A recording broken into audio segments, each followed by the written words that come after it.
um pouquinho de cores?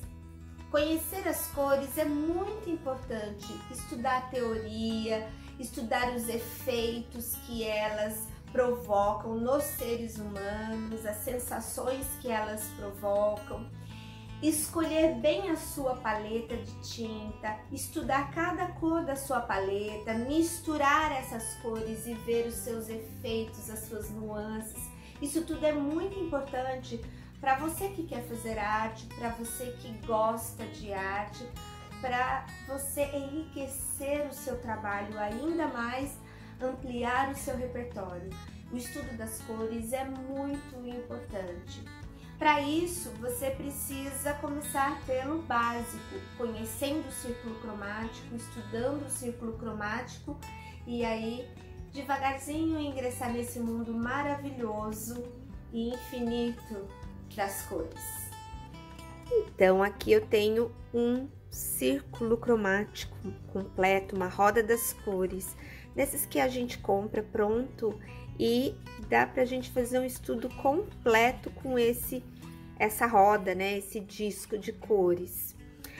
A cor, ela tem 3 características básicas. Primeiro é o matiz, que é a cor propriamente dita, o nome dela, o matiz amarelo, o matiz vermelho, ok? Tem a saturação, se ela é uma cor mais pura, geralmente aquela quando a gente tira direto do tubinho de tinta, não misturou com nada, né? Ela não tem outras tonalidades misturando nela, então ela é mais pura, mais saturada. E temos a intensidade dela, que pode ser mais alto quando ela é mais clara ou uma intensidade, né, com um valor mais baixo. Na aquarela a gente consegue os valores altos quando a gente coloca água. Então, é importante entender basicamente como esse círculo das cores é formado. E a partir do momento que a gente entende o processo como ele é feito, passa a ficar mais fácil entender, analisar as misturas, as harmonias. É muito importante que o artista saiba isso, conheça todo esse processo, ok? Nós estamos falando de cor pigmento. Eu vou abrir um parênteses aqui para explicar o seguinte. Na teoria das cores, para as cores pigmento darem as tonalidades exatas das cores secundárias, nós precisamos usar o azul ciano, o magenta e o amarelo, ok? Percebam que na junção do magenta com o amarelo, nós temos um vermelho. Então, o vermelho primário é o que puxa mais para o magenta. O mesmo acontece no azul com o magenta. Olha como a intersecção deles dá um azul ultramar. Então, a gente tem que estar atento a essa cor. Porém, cada artista escolhe dentro dessas tonalidades para a sua paleta aquilo que mais agrada. Eu tenho aqui nesse desenho de uma roda, né, um círculo cromático, eu tenho aqui no centro um triângulo. Esse triângulo corresponde a 3 cores primárias, são as cores fundamentais, as primeiras cores. A gente não consegue criá-las com a mistura de outras. São consideradas cores primárias amarelo, azul e vermelho. O vermelho é um tom mais pro magenta. Eu vou usar aqui nessa nossa roda o carmim. O azul é um azul mais ciano e eu vou usar aqui nessa roda o azul cerúleo. E o amarelo eu vou usar um amarelo de cádmio. Já estou colocando aqui no meu godê as 3 cores que eu irei usar.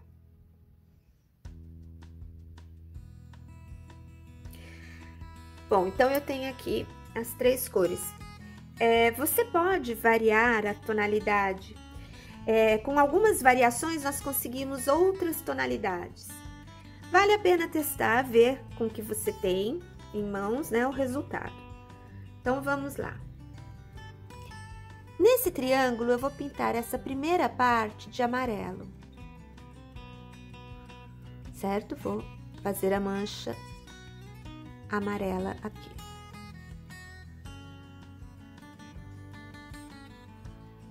esse amarelo encostou aqui nessa parte, no círculo. Então, eu venho com ele aqui também, ok? E vou pintar aqui.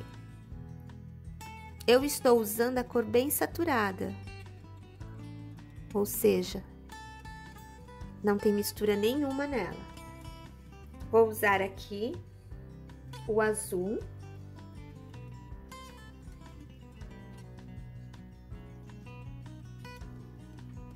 Esse azul encosta aqui na roda.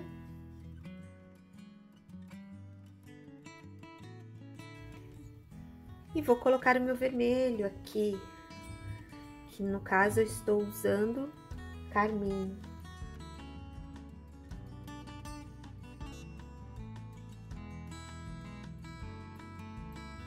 Então, o carmim, que é um vermelho mais pro magenta, ele encostou aqui, né, no círculo, então vamos lá marcá-lo no círculo cromático. Bom, depois que eu marquei as 3 cores primárias, eu vou para as minhas cores secundárias. Elas são obtidas através da mistura de 2 primárias. Então, vamos lá, o amarelo e o azul. Se eu misturar o amarelo com o azul em quantidades iguais, eu tenho um verde. Esse verde vai preencher esse espaço do meio, olha, entre esse azul e o amarelo está aqui. Então, a gente vai preencher esse espaço com o verde.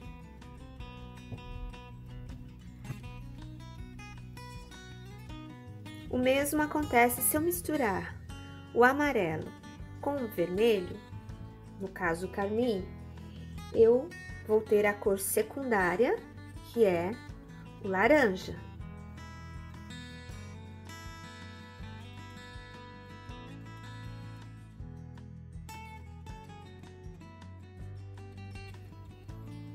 E aqui, se eu misturar o azul primário com o vermelho carmim, né, primário, eu vou conseguir um tom violeta.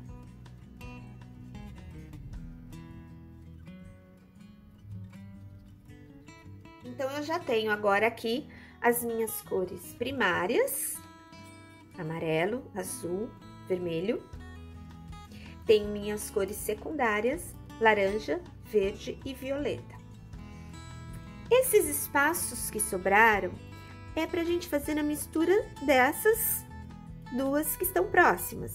Então, se eu misturar o amarelo, eu colocar mais amarelo nesse verde aqui, eu vou ter aqui um verde amarelado, um verde mais amarelado, e eu vou estar criando uma cor terciária. E ela leva o nome dos dois, do amarelo e do verde. Então, é um verde amarelado. Então, vamos fazer um verde amarelado nesse espaço aqui. E se eu colocar mais azul nesse verde? Ele vai vir aqui nesse espaço. Então, vai ficar um verde azulado. Esse verde azulado é também considerada uma cor terciária.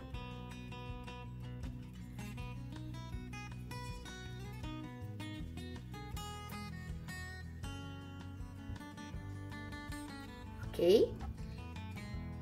O mesmo vai acontecer na volta toda do círculo. Eu misturando o amarelo com laranja, eu vou ter um amarelo alaranjado ou um laranja amarelado. Misturando laranja com carmim, eu vou ter um laranja avermelhado. Misturando o vermelho com violeta, eu tenho um violeta mais avermelhado e um carmim mais violetado, né? Um carmim mais intenso. Misturando o violeta com o azul, eu tenho um azul violetado, ok? Então, vamos lá.